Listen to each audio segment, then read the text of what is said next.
Die van julle wat Bybel saamgebring het vanoggend, ons gaan kuier in die boek Jona.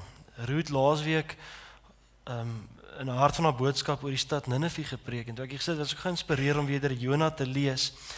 En ek besef ek het nog nooit in hierdie gemeente, eintlik nie ek of Ruud, Johnny het een keer het ek baie kort gedeelte uit Jona uitgepreek nie. En dit is een van die mees besonderste boeke in die Bybel. So ek het besluit, ek het die voorreg terwyl Johnny en Ruud bietjie vakansie hou by die see, om hierdie week en volgende week as die Here my spaar in die oggende hier te wees, om soms 'n kort reeksie oor Jona te hou. Saam met die van julle wat nie op vakansie is nie, daar te kuier, dan sal ek Johnny se arm draai as hy terugkom, om miskien nog vir 2 weke met Jona aan te gaan, omdat dit so 'n besonderse boek is. So vanoggend, die boek Jona, en ek gaan sommer net uit die eerste 3 verse uit 'n paar gedagtes met julle deel oor die boek en hoe dit ons help. En vanoggend is my tema dan die God van Ninive en dan die ondertemaatjie iets soos wat Jona ons leer oor God en ons innerlike lewe. En ek sal begin vanoggend deur 'n paar inleidende opmerkings te gee wat dan sal dien ook vir die volgende paar weke. In die heel eerste plek, as jy Jona lees, is dit 'n boek wat satiries geskryf is. Met ander woorde wat grapperig geskryf is, wat snaaks geskryf is. Nou, skrywers gebruik satire om moeilike goed maklik te sê, of om oor die swaar dinge op 'n ligter manier te skryf, dat dit meer verteerbaar en gebruikbaar is. Satire is eintlik om baie te sê met min woorde. As ek vanoggend die grappie sou maak en sou sê, ek sou graag 'n grappie oor Eskom wou vertel, maar ek het nie krag nie. Dan sê ek eintlik baie. Ek sê eintlik iets oor 'n frustreerde vrou en 'n klein babietjie en badtyd en eettyd en dit en ek sê klomp goed met daai kort sinnetjie wat ek net gebruik het. Dis satire. Dis om grapperwys iets diepers en iets meers te sê. En dis hoe Jona geskryf is. Maar nou wanneer jy die boek in Afrikaans lees jy niks daarvan raak nie. Maar dis nou die slegting van vertaling. Grappies en satire en metafore is verbind aan 'n sekere taal en 'n kultuur en 'n tyd. Dit wat 50 jaar terug snaaks was in Suid-Afrika is nie vandag snaaks nie. En as jy in Duitsland sou loop en as jy Jan van der Merwe grappies en blondine grappies in Afrikaans vertel, sou niemand lag nie. Ek het 'n ruk lank in Oostenryk gebly en ek kos hy saam met 'n klomp Duitsers en ek het tot ek daar weg is nie een van die grappies verstaan nie, al het ek dit in Afrikaans vertaal. Want die kultuur en die plek waar hulle bly, dit vorm alles deel van satire. En dis die ding met Jona, nê. Tussen ons en die skrywer lê daar 3000 jaar van taal en kultuur. En as die boek dan oorvertaal word uit Hebreëus uit in Afrikaans, die taal wat ons het, dan gaan baie van daai goed verlore. So ek gaan regtig probeer om in hierdie paar weke wat ons saam kuier, hierdie satire vir julle uit te haal en dan vir julle sê dis die plek waar ons moet dieper lees en moet dieper soek en dit vir julle probeer wys. Dit in die eerste plek. In die tweede plek is Jona 'n profeteboek van die kleinere profete agter in die Bybel. Wat nogal 'n besonderse boek, want hierdie kleinere profeteboek het 2 eienskappe altyd. Die eerste een is, dis geskryf in 'n sekere tyd en plek. Daar sal staan in die tyd van koning Hizkia of die tyd van koning Nehemia of wanneer ook al die konings bestaan het, 'n tyd en 'n plek. Dis die eerste ding van 'n profeteboek. Die tweede ding is, daar sal 'n direkte boodskap van God wees. God sal iewers aan die woord kom en hy sal met die mense praat. Maar Jona nou is die enigste profeteboek wat nie so is nie. Hy's nie geskryf of hy's nie gedateer nie. Hy het nie 'n tydstempel op nie. Ons weet nie wanneer dit geskryf is nie. Ons weet nie vir wie dit geskryf is nie. Maak die boek eintlik tydloos. In die tweede plek is daar geen direkte boodskap van God af nêrens in hierdie boek wat 'n profeteboek is nie. Ons hoor dat God vir Jona sê, gaan sê vir daardie mense dit, maar ons hoor nêrens dat God aan die woord kom. Met ander woorde, hierdie is eintlik 'n storie net oor 'n profeet se lewe. Oor 'n profeet se lewe. Wat hy moes leer, wat hy moes sien. En hoekom dit belangrik is ek dit sê, as so 'n profeteboek nie 'n datum en 'n tyd het nie, dan lei ons af dat dit 'n allegoriese boek is. Nou dis 'n baie groot woord, maar julle sal verstaan. Dis 'n boek wat beelde gebruik wat vir alle eeue waar is en relevant is. Hulle gebruik name en plekke van daardie tyd, maar jy kan dit gebruik en dit interpreteer in die boek lewe elke keer as hy nuut gelees word en iewers teenwoordig word in mense se lewens. So ons lees die boek allegories. En nou sê ek nie daarmee, hoor nou baie mooi, dat dit wat hier staan nie waar is nie en net beelde is nie. Want dit was nou die groot redenasie van Jona. Was Jona in die visse maag of was hy nie in die maag nie? Die Bybel sê hy was in die visse maag. So hy was nie visse maag. Maar dis nie die punt nie. 'n allegoriese boek sê, moenie vasgevang raak in die details nie. Daar is iets diepers. So wanneer Jona allegoriese boek is, wil hy vir ons sê dat elke stukkie detail moet ons deursoek en dieper lees en in die wêreld van daardie tyd gaan soek wat die beelde beteken het. So wat ek net wil sê is, Jona is 'n diep storie. Wat baie diep gelees moet word en wat ons kan help met baie diep konneksie. En dis wat ek gaan doen. Ek gaan begin in Jona 1 vers 1 tot 3 en ons gaan lees van plekke soos Tarsis en Ninive en ek gaan dit gebruik en dit interpreteer op 'n manier wat ek hoop ons sal help om sin te maak van ons lewens. Ek lees Jona 1 vers 1 tot 3. Ek het dit ook saamgebring en dis op die bord. Die boek begin so, die storie van Jona begin so. Die woord van die Here het tot Jona, seun van Amittai, gekom. Maak klaar. Gaan na die groot stad Ninive toe en spreek hom aan, want ek weet hoe sleg hy is. Maar, is altyd 'n aanduiding, maar, Jona het klaar gemaak om na Tarsis toe te vlug, weg van die Here af. Jona is af Joppe toe en daar het hy 'n skip gekry wat op vertrek was, Tarsis toe. Hy het vir die reis betaal en aan boord gegaan om saam met die bemanning Tarsis toe te gaan, weg van die Here af. Nou as jy met so 'n allegoriese boek werk, die heel eerste ding waarvoor jy kyk, is verhaling. Nou die skrywer het in die eerste 3 verse 2 belangrike goed oor en oor herhaal. Die woord Tarsis, 3 keer. Dis baie Tarsisse vir 3 sinne. En dan 2 keer die woorde weg van die Here af. En daardie Hebreëse woord gebruik hy dieselfde woord wanneer Kain uit die tuin uit wegvlug waar hy vir Abel vermoor het. Dieselfde woord. So herhaal Tarsis en weg van die Here af. En hiermee knoop hy 2 belangrike dinge saam. Tarsis en dis 'n plek waar hy God wil vermy. So in die eerste plek wil die skrywer ons bewus maak dat in Jona se wêreldbeskouing in sy kop dink hy daar is 'n plek waar hy van God kan wegvlug. En Tarsis is die plek waar hy dit gaan doen. Nou dis die heel eerste stukkie satire wat ons in hierdie teks kry, die snaakse stukkie gedeelte.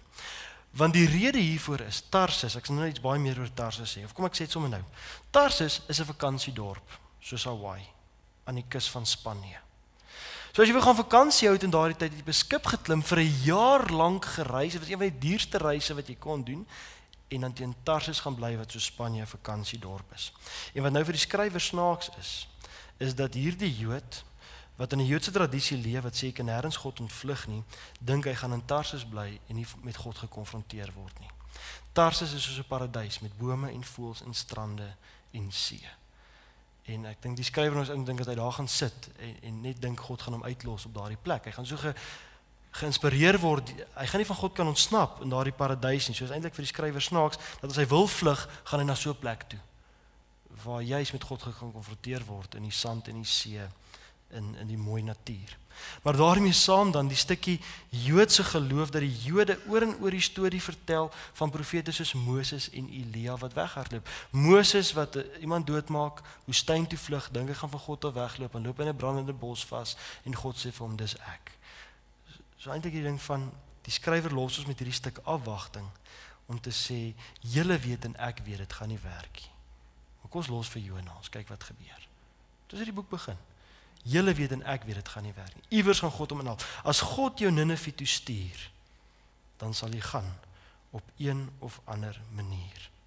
En dan die stuk snaaksheid dat hy daar sê dat en Jona het self vir die reis betaal. 3 jaar se salaris om vir 'n jaar lank op skip op reis te gaan. Hy gebruik sy hele pensioen om van God af weg te reis. En dis vir die skrywer baie snaaks. Dis die eerste stukkie. Hy doen alles in sy vermoë om Ninive te vermy. Hy vlug na die ander kant van die wêreld toe.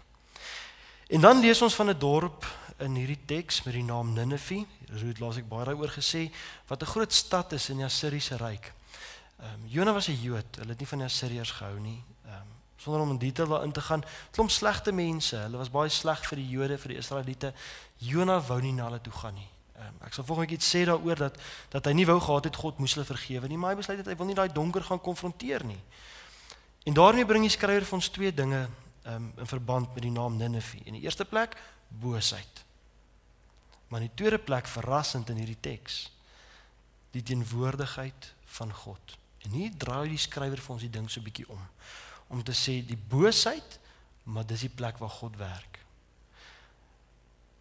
Die donkerte, dis die plek waar God werk, waar God teenwoordig is, waar God met mense besig is, waar hy wil hê Jona moet gaan werk. Nou dink die punt is, Ninive is die beeld van alles wat ongemaklik en seer en donker is. En nou dink ek nou kan ons begin sien wat die dieper betekenis van die eerste 3 verse is. Ons kan begin voel aan ons lyf, nê, dat Jona se storie is 'n storie van ontvlugting. 'n Storie van weghardloop. Van Ninive na Tarsus toe. En ek dink hier moet Jona iets leer wat ons ook vergeet het. En dis hoekom hierdie teks my so diep geraak het. As ons God wil vind, as ons in diepte met God wil leef, sal ons iewers in ons lewe moet die donker strate van ons siel konfronteer. Ons sal die dele wat ons van onsself vermy of ontken of oorskaam is, ons sal daar moet ingaan. Of met anders te sê, jy sal self weet hoe dit in jou toepassing is. As jy God wil vind of in diepte met God wil bly, sal jy op 'n stadium deur die donker dieptes van hierdie wêreld van verhoudings van die lewe moet reis. En dan kom jy agter die toedeur wat gesluit is, agter die donker kamer wat gesluit is en oopmaak, kry jy die skepper van die hemel en aarde baie op sy gemak en tuis in daai donkerte. Sê ek skrik nie, ek is nie bang nie. Dis juis waar ek werk in die wêreld en in mense se harte. Op die plekke waar dit donker is en waar dit seer is en waar dit alleen is en waar dit bitter is. As jy daai deur oopsluit wat jy al die jare toegehou het, kry jy die skepper daar tuis op sy gemak. Want God is 'n God wat wandel op donker plekke.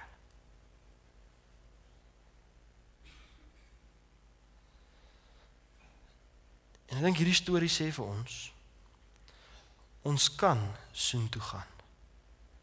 Maar meer as dit, dis met die wysheid. God nooi ons Ninive toe. En dit gaan verlore in die Afrikaanse teks. Daar's nie Afrikaanse vertaling vir die Hebreëus waar daar staan maak klaar, gaan na die groot stad Ninive toe en spreek hom aan. Daar staan eintlik en spreek hom besorgd aan in die Hebreëus uit. Spreek hom in broosheid aan. Met ander woorde, God stuur vir Jona met hierdie stuk bewustheid van God wil iets in daai donker doen. Dis nie 'n harde teenwoordigheid in die donker nie, dis God wil iets daar doen. Hy's besorgd oor die donker in Ninive. Hy's besorgd oor die seer in Ninive. Hy's besorgd oor die donker in siele, in die wêreld, in mense se lewens. Maar ons geneigtheid is, ons verkies plesier bo pyn, lig bo donker, Tarsus bo Ninive. Dis nie waar ons sleg is nie, ons is so gemaak. Ons is gemaak as mense om te gaan vir dit wat lekker en gemaklik is. Maar die probleem is, vir ons om dieper te wees, vir ons om regtig te kom by 'n plek waar ons disippels word, waar ons lewe oorgee, waar God ons transformeer, moet daar 'n plek kom waar ons die donkerte in ons harte konfronteer. God wil elke stukkie van jou verander. So die lig kan inkom en lewe kan kom. So die probleem is, ons verkies ontvlugting. Tarsus. En hoe ons die ontvlugting dan uitspeel in ons lewens vandag, ek dink daar's baie maniere, maar een van die maniere is ons dan 'n klomp mense, en as ek die Engelse woord kan gebruik, ons settle vir oppervlakkige plesier en oppervlakkige lewens. In plaas daarvan om die diep siele werk te doen, in plaas daarvan om die diep donkers, die krake, die seer in ons lewens te konfronteer, settle ons vir die oppervlakkige plesier en oppervlakkige lewens. En omdat ons dit doen, ontbreek ware diepte vreugde by ons. Ek sal dit nou verduidelik. Want diep vreugde en vrede kan slegs gebore word op 'n plek waar iemand homself op die donkerste plek, eerlikste plek konfronteer en God daar in die oë kyk en op daardie plek bekering ervaar. Maar ons ontvlug na oppervlakkige plesier en lewe toe eerder as om die diep werk in Ninive te doen. En dis hoe dit werk. In plaas daarvan om die diep sielewerk te doen, jaag ons die lewe na of dinge na wat vir ons tydelike vreugdes bring. Met ander woorde, daardie tipe geluk wat ons lewens verbind aan gebeure. My kind word gebore, ek is bly. Ek kry 'n nuwe werk, ek is bly. Ek kry verhoging, ek is bly. Ons gaan op vakansie, ek is bly. Ek koop 'n nuwe kar, ek is bly. Ons bou 'n nuwe huis, ek is bly. Ek kry 'n nuwe vrou, ek is bly. En die probleem met dit is, dis stimulasie gedrewe.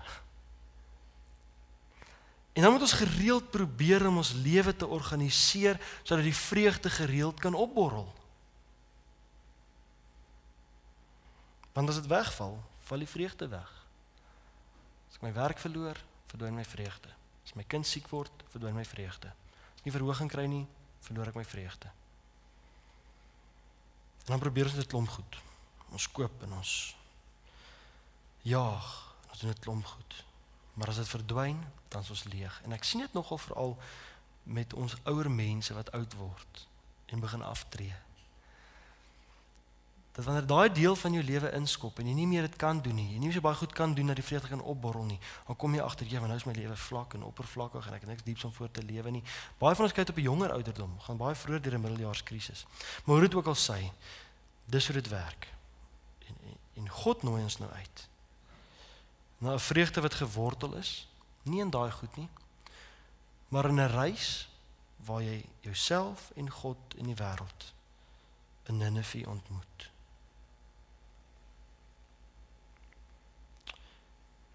So die pad is vir 'n dieper lewe in God na Ninive toe, waar ek myself bly konfronteer met die lig. Ek dink dis die punt. Dat ek myself bly konfronteer met die lig. Nie sal vrede maak met die Ninive in my nie.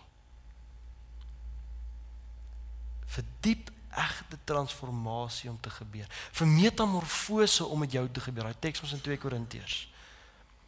Vir God se metamorfose om met jou te gebeur. Moet jy daar gaan? Moet God jou na daai plekke toe vat waar die lig nog nie skyn nie?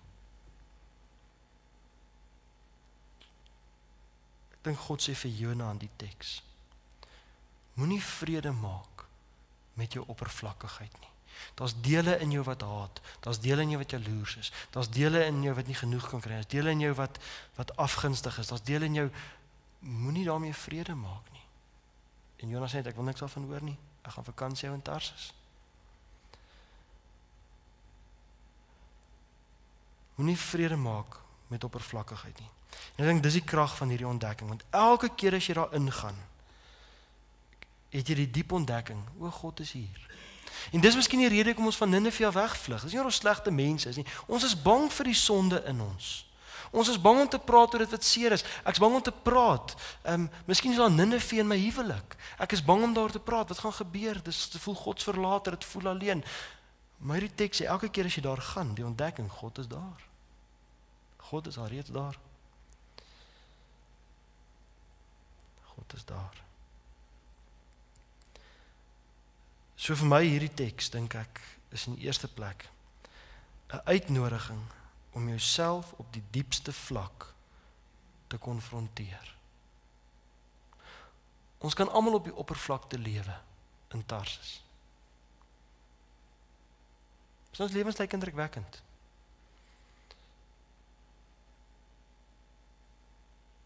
Maar wat beweeg jou diep binnekant? En daarom sommer net 2 maklike vrae om te begin afsluit. Die heel eerste vraag.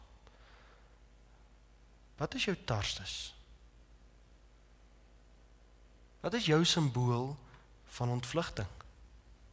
Wat is jou eject knoppie wat jy druk, jou eject-knoppie van realiteit, van jouself en van God. En nou is daar 'n klomp goed. Party van ons gebruik dwelms, slaappille. Party van ons gebruik drank. Nie oor ons sleg is nie. Die realiteit is net so vrek hard om te hanteer. Ander van ons pornografie, seks. Ander van ons eet maar. Ander van ons oefen. Ander van ons lees kompulsief, obsessief. Ander van ons koop. Ander van ons kyk net TV. Ander van ons net 'n affair na affair na affair. Ander van ons werk maar net die hele tyd. Ander van ons het net kinders. En ons kinders is maar ons ontvlugting. En hoor mooi wat sê ek. Ek sê nie hierdie goed is slegte goed nie, asseblief nie. Moenie huis toe gaan en sê die dominee sê seks hoort in Tarsus nie. Ek sê nie dit nie. Dis nie slegte goed nie. Dit is wat dit in Jona se lewe beteken. Dis vir hom 'n ontvlugting van die realiteit wat eintlik in sy hart aangaan. En die realiteit is, dinge is nie reg nie. Maar ek gaan net aan. Die realiteit is, ek sukkel eintlik, maar ek gaan net aan. Die realiteit is, ek bly mense seermaak en verhoudings opbreek. Ek bly verslaaf, ek bly alleen. Dalk is ons bang vir Ninive, skaam vir Ninive. Of dalk is Ninive net dalk klaar te ver weg. So die eerste vraag is, wat is jou Tarsus? Die tweede vraag is, wat is jou Ninive van die hart? Wat is jou simbool van donker en plek van ongemak? Plek van louheid, plek van flauheid, plek van donker, plek van dood. Party van ons is dit sonde. Wat ons bly doen, wat ons bly verwoes, wat ons lewens bly seermaak. Party van ons het hartseer. Party van ons het pyn, jaloesie, woede. Party van ons het aggressie. Almal sê ek is aggressief, maar ek gaan net aan. Party van ons het people pleasing. Prestasie, mag, haat, vrees.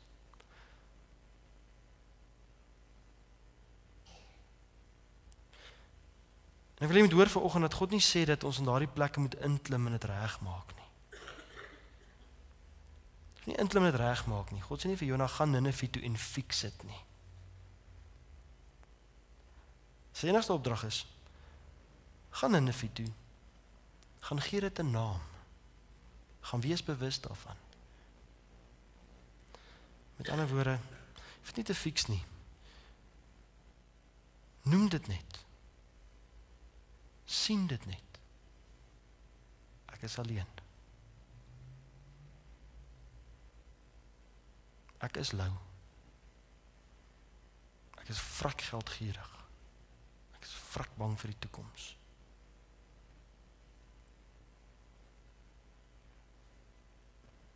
Want waar ons dit begin doen, begin God se lig skyn. So ek weet nie wat jy moes hoor vanoggend nie. Elkeen van ons hoor mos elke Sondag iets anders. Miskien moes party van ons hoor, ek moet begin praat. Of ek moet erken. Of ek moet bid, of ek moet gaan lees.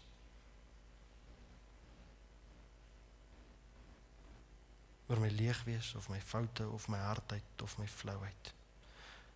Ek kan nie langer in Tarsus bly nie. Dis die punt. En vir my was nog altyd die hart van geloof, dat profete en priesters en gelowige mense die volk van God moes wegnooi uit Tarsus uit. Daar's 'n dieper reis. Daar's 'n dieper storie as dit waarvoor die wêreld daar buite hulle lewens gee. En jy kan seker in Tarsus bly vir die res van jou lewe. En jy sal seker nog steeds hemel toe gaan. Dis nie die punt nie. Die punt is daar's 'n stuk diepte hier en nou wat jy kan ervaar. Wat God met jou wil doen, met jou wil besig wees. En ons almal begeer dit, ons hier sit vanoggend. Ons wil so graag in diepte saam met God leef. Want God wil ons transformeer. Genesis, die eerste boek van die Bybel, is ook volgens my 'n allegoriese geskrif. wat ons uitnooi om die beelde te gebruik vir elke nuwe storie. En daarom is Genesis 'n mooi storie vir my lewe. God het oor my gesweef. My hart was woes en leeg. Onvrugbaar. Maar God het gesê, laat daar lig wees. En daar was lig. En God het gesê, dit was goed. Dis die storie van Genesis. God wat elke dag nuut maak in mense se lewens.